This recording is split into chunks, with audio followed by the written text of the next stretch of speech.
Hey guys, welcome to Fearless Cooking. Thanks for joining me today. This one is we're recording it. I'm gonna record them all, but this one is we're not shooting it live. Um, Today we're going to do like my version of a chicken stew. Right? The weather keeps kind of toying with us. I think in the next couple of days we're not going to have to worry about it being 90, at least for another day or two. So, it's like fall just can't go ahead and make up its mind. But, maybe I can coax it along by cooking something that I associate with cooler weather. So here's kind of what we're going to do with this. I'll go through the ingredients real quick. We're going to do a few things kind of, we got some stuff that's going to take some time to develop. So we're going to do that. I've got a poblano pepper here. I got some Anaheim peppers. We're going to roast those over an open flame. And then we're going to put them in a paper sack, basically to let them steam while we're doing some of this other stuff. And I'll go through the cast of characters here. This is cilantro.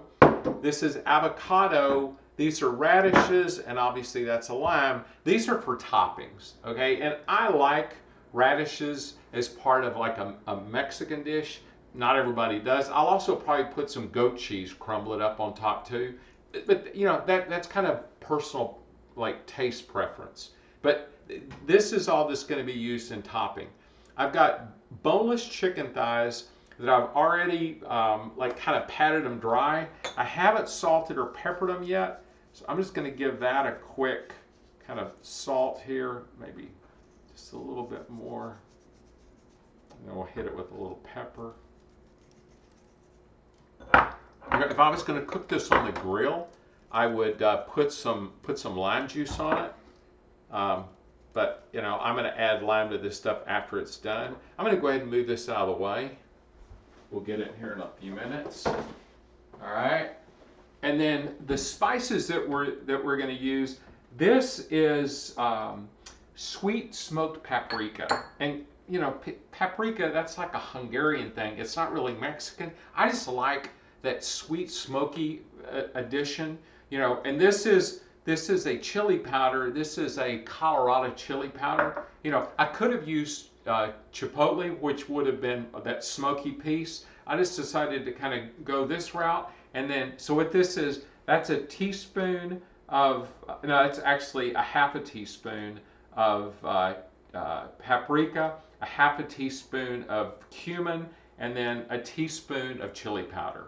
I've got a couple of pretty good size cloves of garlic, and then we're just going to kind of quick rough chop this. I'm not going to, it's not like I'm just using it in a stock where I'll be like straining it out. So I don't want the pieces huge, but this is the kind of thing that's kind of a throw together meal that like literally we're going to set the Instapot. Once we're going to sort of brown the chicken, we're not going to worry about it a whole lot because we're going to have plenty of things in there to bring flavor to it. But once we've sauteed it, then we'll put everything in, and then we're going to set the timer for 7 minutes, which it'll probably take about 27 minutes total. Okay, so that's one of the reasons I decided to record this. Is I'll stop the recording when we get the thing started, and then you guys, I'll start it back up once I'm going to vent this and pour a bowl off. So I tell you what, we'll go ahead and get the peppers started. So I'm going to fire this thing up.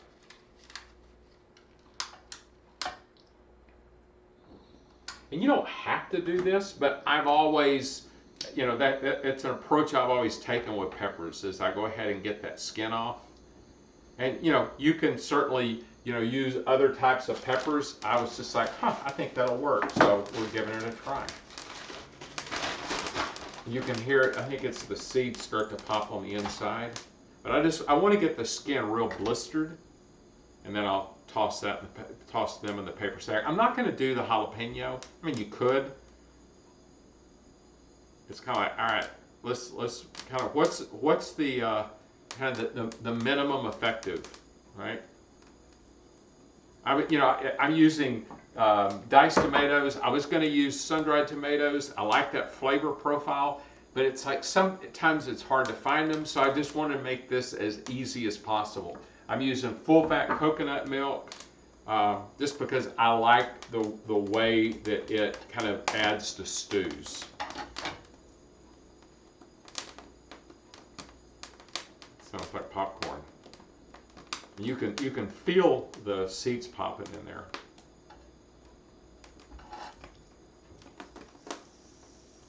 Yeah, and you know, soups or something. I love making them when the weather starts getting cooler. It's you know, it's like the ultimate comfort food. And it also it's a you know, with this we're gonna put kale and a sweet potato in. Here's the sweet potato. The kale's in here. We'll pull it off the stem in a minute. You know, the whole reason for putting the kale in is I like something green with pretty much everything that I fix. So I just thought, you know, it is going to make it simple. We'll have it all in one. And you know, I know that sweet potatoes are also a big part of like Mexican cuisine, more like in Mexico. So you know, it's like, all right, sounds like a great addition.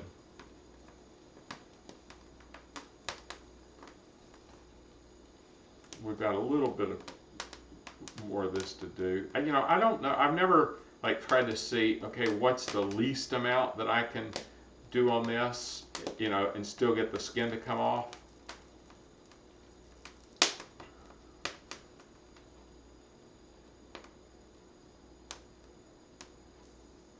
But what I want to do is like, I've done it before. I've done it a little too much, and it started kind of disintegrating before I got it in the bag. I want to avoid that if I can.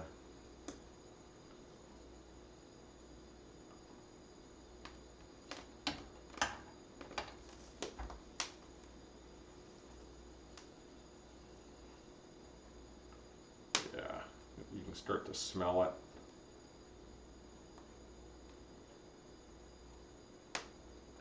Let's crank this up a little more. There we go. Yeah.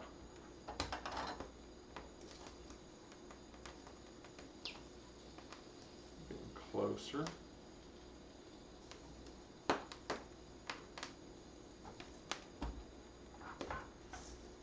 Alright, I think that's good enough on that one. Yeah. Hopefully it won't catch my bag on fire. I guess that would be kind of a alarming development.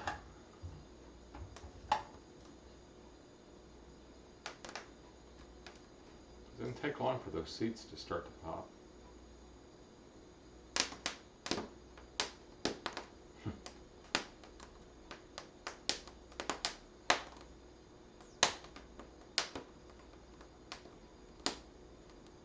It's interesting. You can see the flame start to change colors as it pops. I guess it must be like kind of putting some oil from the skin of the pepper out onto the fire.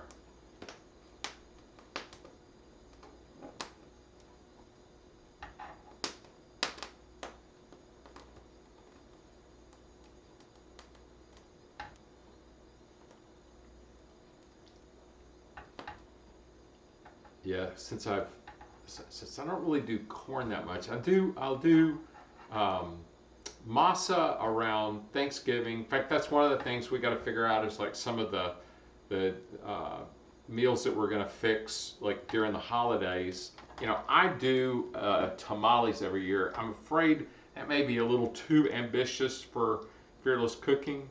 You know, if you guys want me to give it a try, let me know.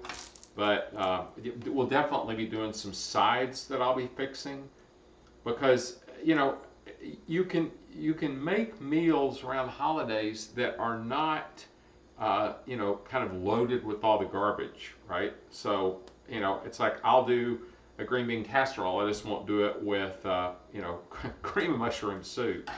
Um, you know, cranberries are always a part of it. I do a bourbon cranberry dish that's pretty tasty. But yeah, we'll put some thought into that, and yeah, November will be, and part of December will be kind of more holiday sort of foods. Okay, we're getting close. Yeah, I think, you know, a lot of people get holidays can be stressful, and you know, I think it's like, all right, there's no reason to have it completely like blow up the way you eat. Now, I don't I'm not a purist, right? So it's like the one thing I do with the tamales is I make sure that I get organic masa, just because corn is like one of the most genetically engineered crops that there is out there. And, you know, I think initially maybe genetic engineering, they were trying to manipulate certain characteristics of like plants. But so much of the genetic engineering is so that they can spray Roundup on it and it won't kill the plant. And it's like, man, I'm not really down with having the food that I eat, you know, doused in Roundup, because, you know, repeatedly they're like, oh, everything's okay, there's no problem with that. And then now all of a sudden, I don't know how many different lawsuits have been, you know, where they said, yeah, this stuff was a contributor to, I think it was non-Hodgkin's lymphoma. So, you know, my thing is, there's enough stuff out there you got to be worried about. You know, I don't want it to be my food as part of that thing. So, you know, if I'm going to do corn, I'm going to make sure I get organic.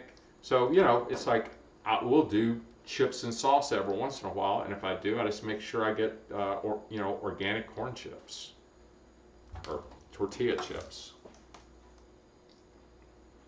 Or if they're not organic, they're non-GMO. So, yeah. But, you know, there's enough of that stuff out there. It's not crazy expensive, and no more often than I eat it, I don't worry about it all that much. We're getting closer. And once we get this, then we'll get the rest of this stuff ready to go. I'm going to go ahead and get everything else prepped before I start putting the chicken in there. And once I get the chicken in, I'll get it done, then I'll just turn the saute off on that, let the chicken hang out there for a minute while I pull the skin off of these. Then we'll chop them up and toss them in there.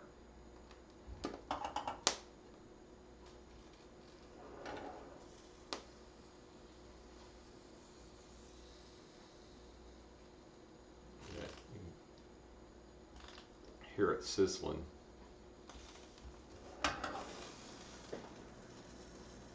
You know, read stuff where people talk about doing this in under the broiler. You can do that. I like to be able to kind of keep a close eye on it. Definitely smell it.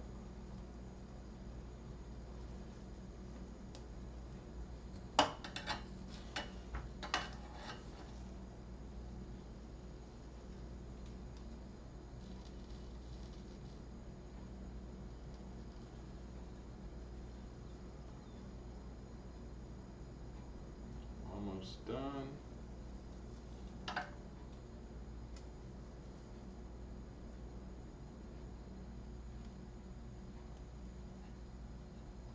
Yeah, we're starting to leak a little bit. All right, there we go. Seal this thing up. Turn this off, and let's move it out of the way. Let's move it over here. Okay. Now then, I'll tell you what, let's go ahead and I will do the onion.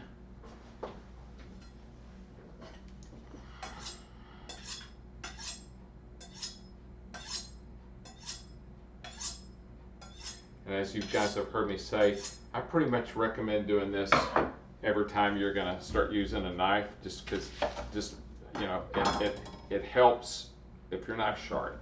And I'm going to pull the skin off.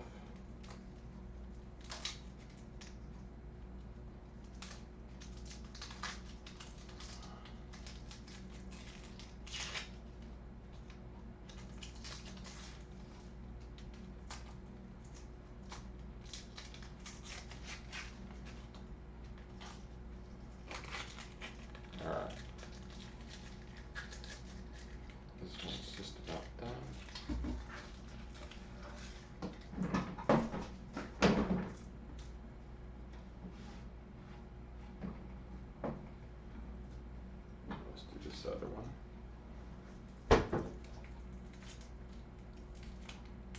Yeah, I probably should be drinking tequila. You know, it's a little earlier in the day than when I usually do fearless cooking, and I was just like, yeah, I'm probably not going to start drinking that early. But, you know, by all means, be my guest.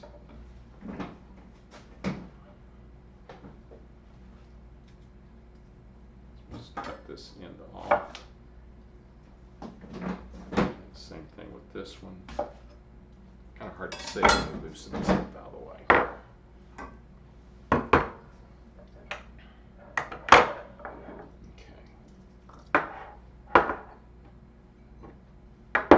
There we go. Now that's easier.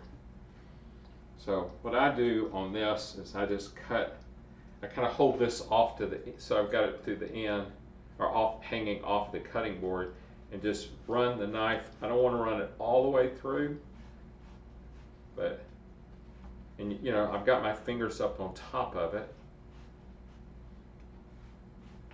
Okay, and then run it perpendicular.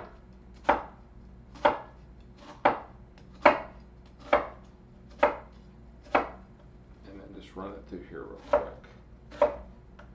So it's just, for me, it's a lot simpler way to dice an onion, and you know, I don't worry too much about getting every little piece. So same thing, run it kind of horizontal.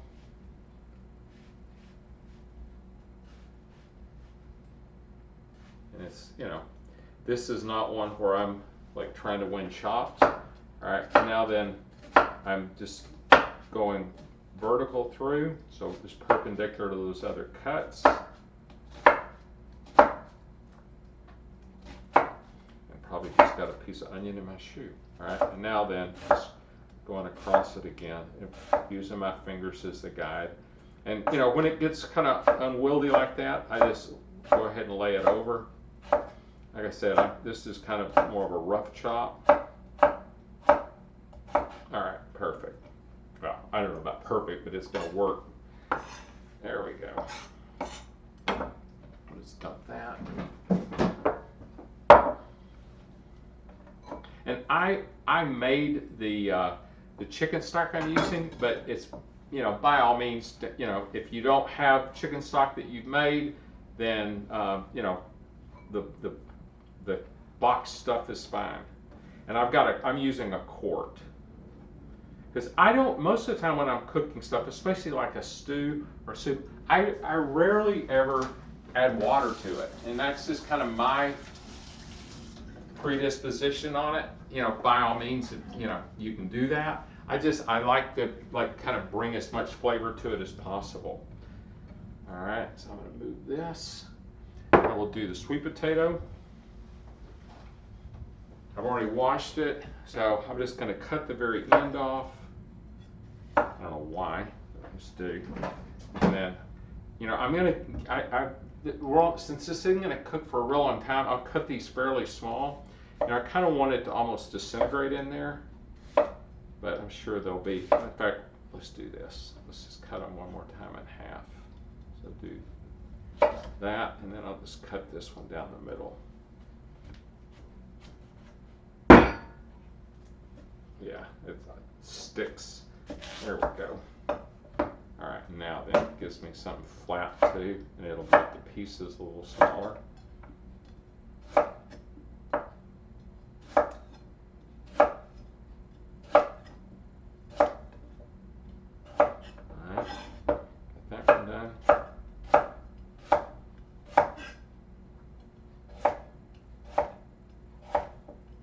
All right, there we go. Grab another bowl.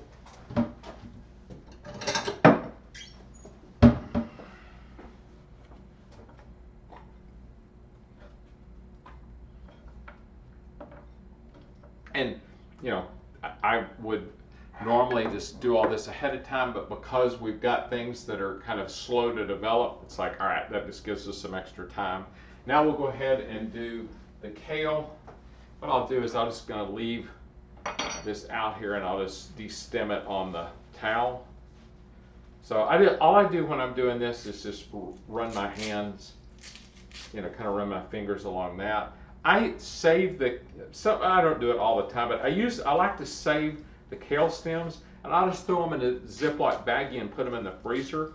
And then when I'm making some kind of stock, I just throw them in there, and it just kind of adds a little extra flavor to whatever it is I'm cooking. You know, if you're going to do a vegetable stock, you can do it that way. Or if I'm doing bone broth, I always just add something like that in, either like kale stems or collards, just because it's, you know, kind of adds a little extra something to it.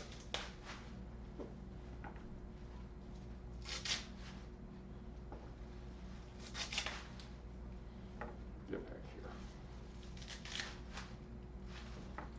Let's see what we got.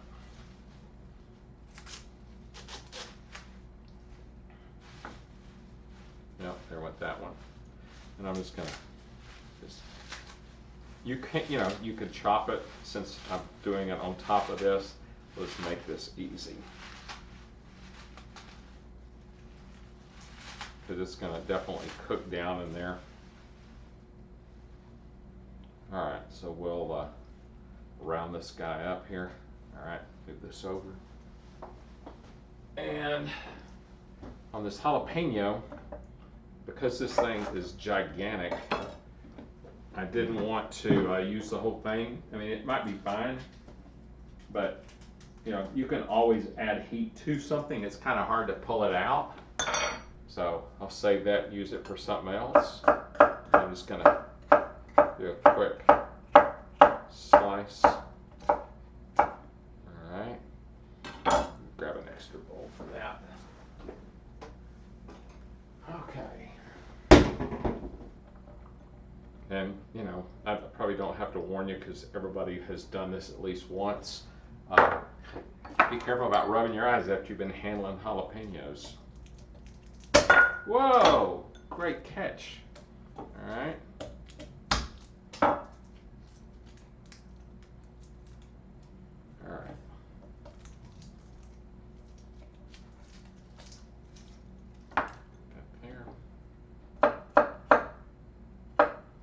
And I'm just gonna toss this in kind of as the chicken's in there.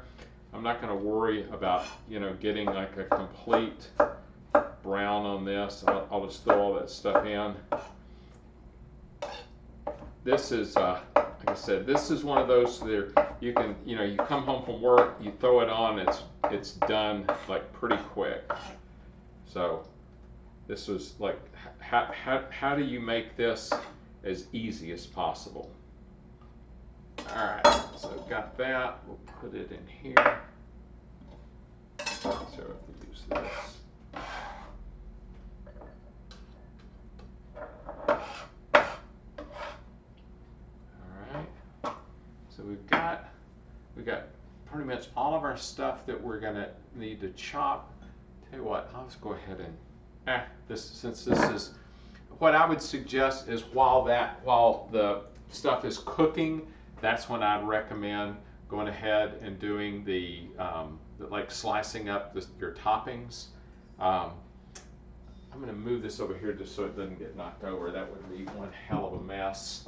And let's see what this is looking like. Yeah, I'll tell you what, I'm going to let those hang out in there for a few more minutes. Let's go ahead and we'll do the get the chicken going. So what I'm going to do here, I'm just going to move this out of our way.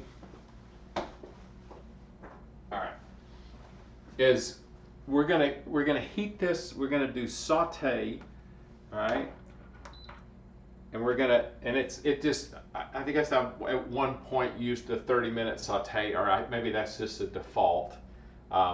So I'm gonna let it heat for just a minute, then I'll put some avocado oil in, and then, like I said, we're not gonna do like a real deep development of you know, browning or like a Maillard reaction, or I guess it's Maillard. So I've got the chicken here. I'll just put it to the side. I'm just gonna I'll just drop it in, and then as it's done, I'm gonna push it to the side, put the other in, and then that's when we'll toss the garlic and the onions in. And then I'll turn that off while I get the skin off of the peppers.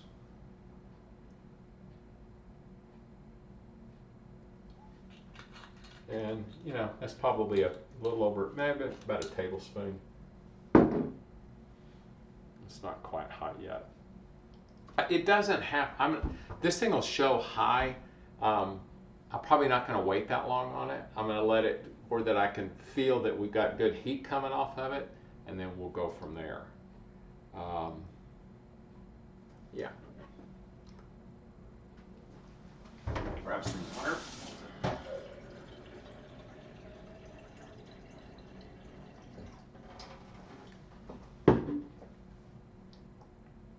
Yeah, it's not quite ready.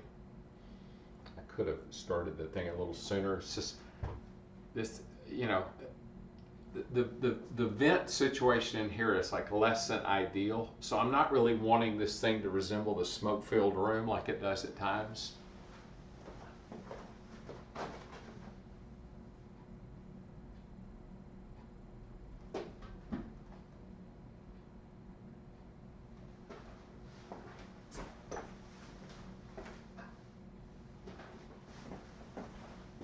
You know, it's like right in the middle of this, I get some Microsoft update. It's like, really, guys? Don't you know I'm busy?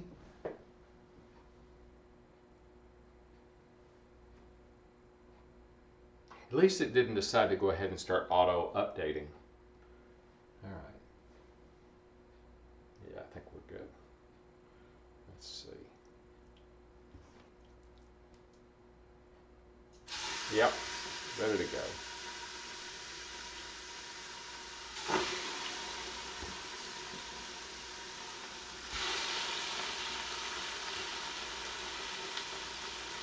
All right, looks like there's room for one more piece. Perfect.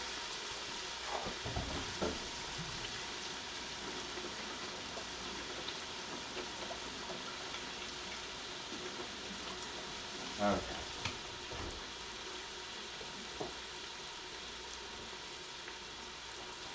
We're just going to let that hang out for a minute, and then we'll flip it to the other side. It won't take but more than a couple of minutes. You know, for years I never used chicken thighs for anything, and now it's almost the only thing that I do use. You know, everybody has their preferences. I just think that they have so much more ability to develop flavor because there's more fat in them. And you know, that's where you get a lot of the flavor that's in meat is from the fat that's in it. These are, I usually just get them at Costco. They're organic ones. This is a 2-pound package. It was a 6-pound package that was divided into thirds. So this is, you know, this is one of those sections. And you know, by all means you can use more, but to me, two pounds in this size container is fine. But like I said, if you want to use chicken breast, by all means. Really, this is another one of those meals where it's like, hey, if you wanted to use ground meat in it, if you wanted to use ground pork, you know, all those things are going to work.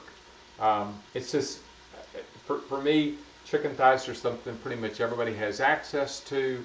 You know, I know that there's people out there that are, you know, trying to reduce the amount of red meat that they eat, so it, you know, kind of accommodates that group. You know, if pork's not your thing, obviously, you know, I wouldn't suggest using ground pork. But, you know, what I was looking for is something that was kind of hearty, that had kind of all of the stuff that I consider to, you know, to kind of check all the boxes for a meal. So let's see. Yeah, we're still sticking pretty good. Yeah, we'll wait. And since I'm gonna, like, everything's gonna get super cooked in here, I'm not like hyper worried about, oh, this has come in contact with raw chicken or undercooked chicken. Now, I wouldn't use this to go handle things that were going to be used as part of the garnish. But you know, anything that's been sitting in here for, you know, 20 to 30 minutes above 200 degrees, it's certainly going to be, you know, sterilized.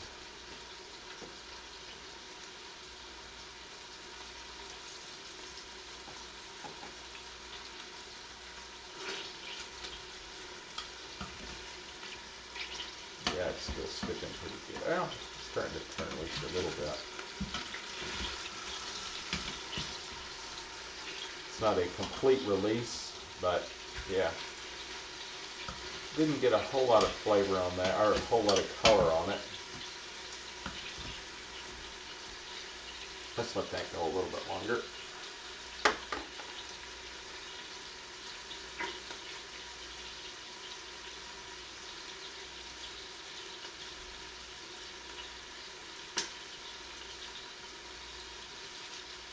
All right, we'll put a little bit more salt.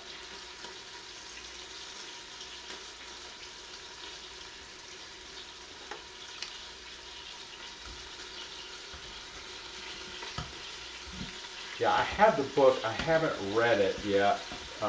It's on my. I've got about 4 or 5 of them going right now, so it'll get done over time.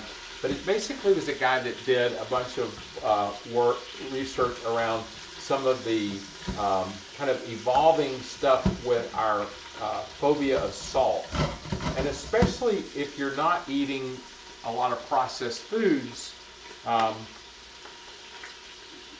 Then it's like, okay, you can add more salt to things. So I'm kind of curious to see what the science is behind it. I know that like Rob Wolf had him on a podcast that he was doing, and it just sounds like that a lot of the research is stuff that has kind of been around for a long time, and it hasn't been kind of like re-scrutinized. So I'll kind of keep you guys posted as I make my way through that one, and see what kind of thoughts there are on it.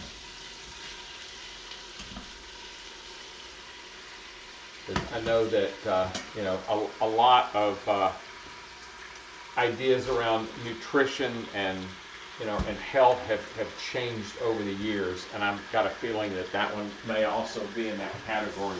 All right, so now I'm going to hit this real quick, just because I don't like something hanging around that has been like in intimate contact with raw chicken.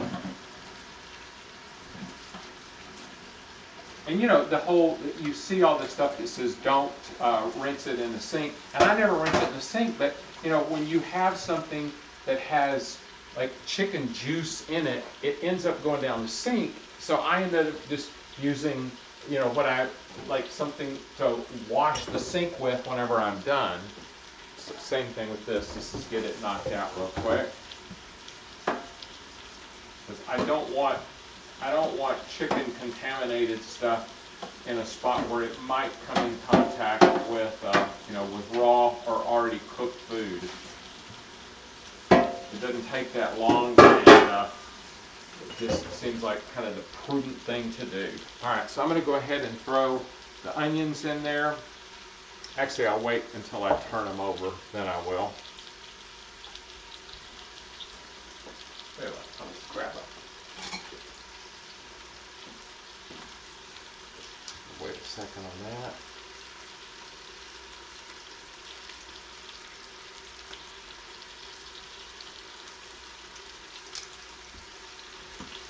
Yeah, there we go.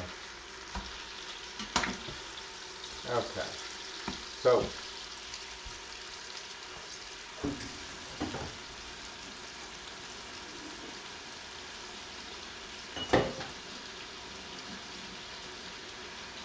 okay, here.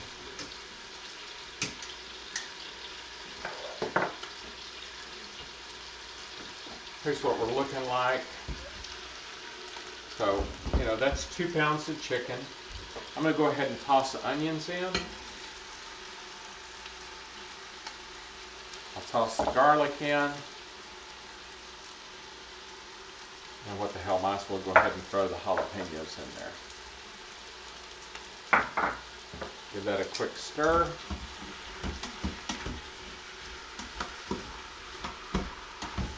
We've got, quite a bit of good brown bits on the bottom. So whenever I add the liquid in there, I'll make sure and give that a really good stir. I don't want to be like over obsessive about this, but some of that chicken wasn't cooked all the way through. So, all right. Grab a wooden spoon.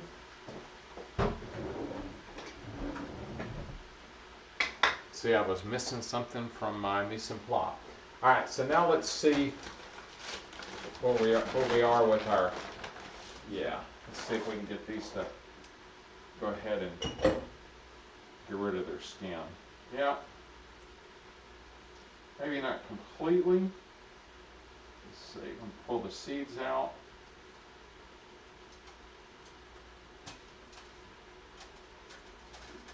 Smells good. Rinse these off.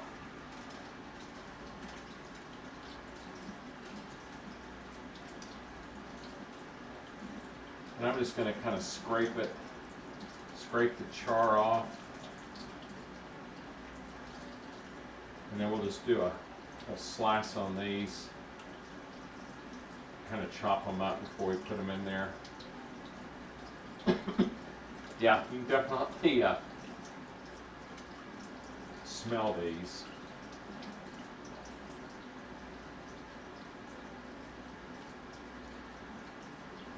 All right.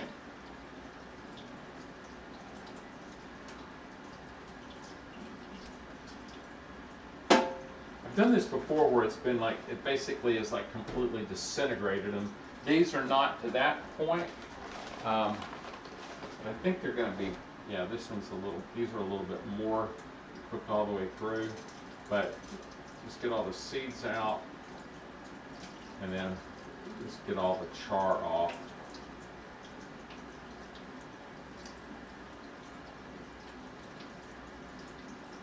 Anyway, I'm going to go ahead and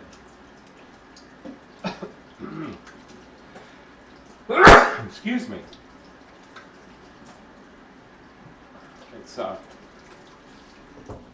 pretty pretty pungent. All right, let's do this. Give this a good stir.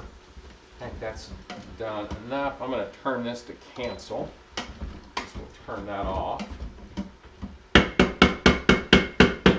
All right, now then, I am going to do the last one. Whoops. I got seeded.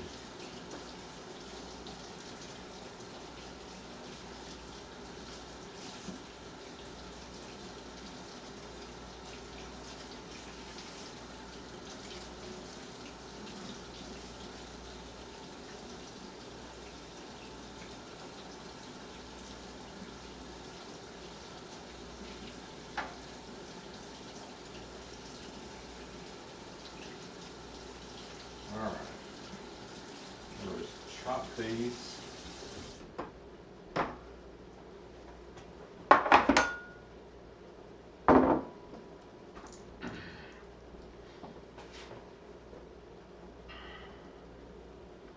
Let's see this, how hot that is. I don't think these are, yeah, not too bad.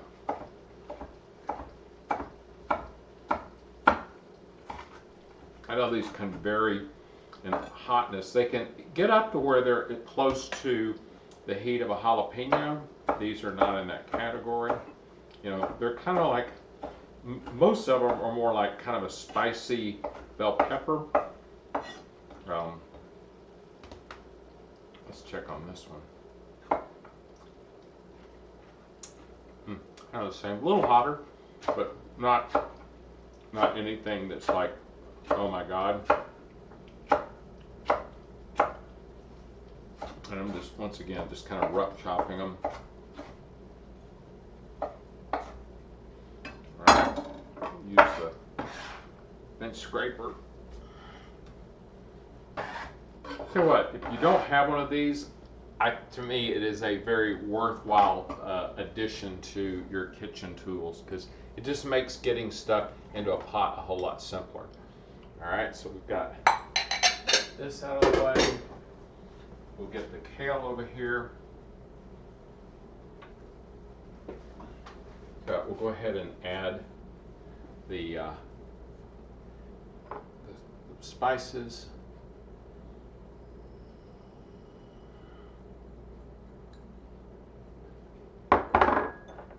And we'll adjust the salt at the end.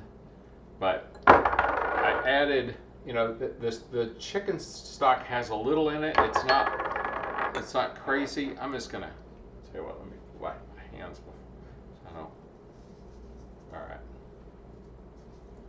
right. Okay. Now I'll add the kale in, and you know, you could put this in at the end. I'm not. You know, this is one I wanted to go ahead and just cook completely down in there.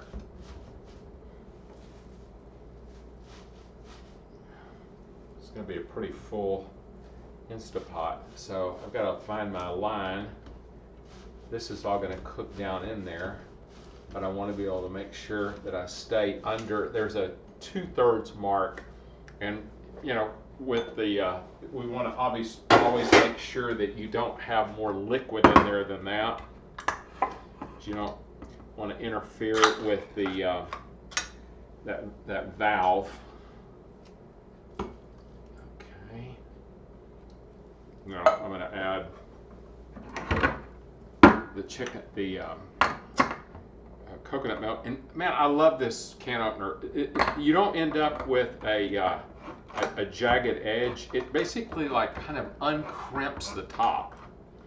So it's like once I got turned on to one of these, it's like I never want to go back to a regular can opener again, because it just, you know, you don't have to worry about a sharp edge.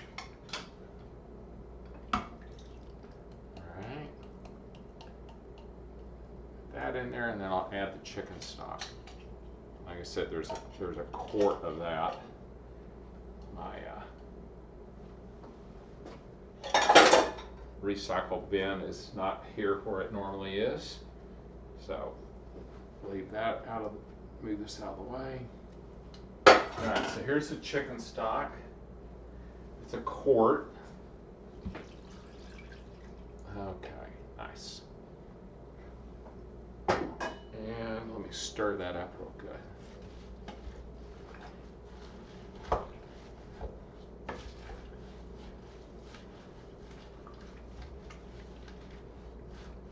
Yeah, the liquid is about, I don't know, halfway up the side, so we'll be good with that. Make sure I haven't missed anything. Let's see, got the jalapeno. This is our toppings. Nothing hiding from me over there. All right, so now what I'm going to do is I'm going to put the top on.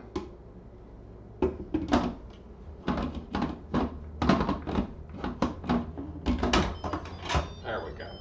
Make sure that I've got the thing sealed. I did something the other day and I was like, man, it sure seems like it's taking a long time to get going. Well, I had the vent open, so it wasn't going to get going. All right, so I'm going to hit pressure cook. All right, and so this was when I did bone broth, which obviously I'm not going to let this go 3 hours and 31 minutes. So I'm going to set it for 7 minutes, but it takes about 20 minutes for it to come up to pressure. So it's going to take us a second here to get down to 7 minutes.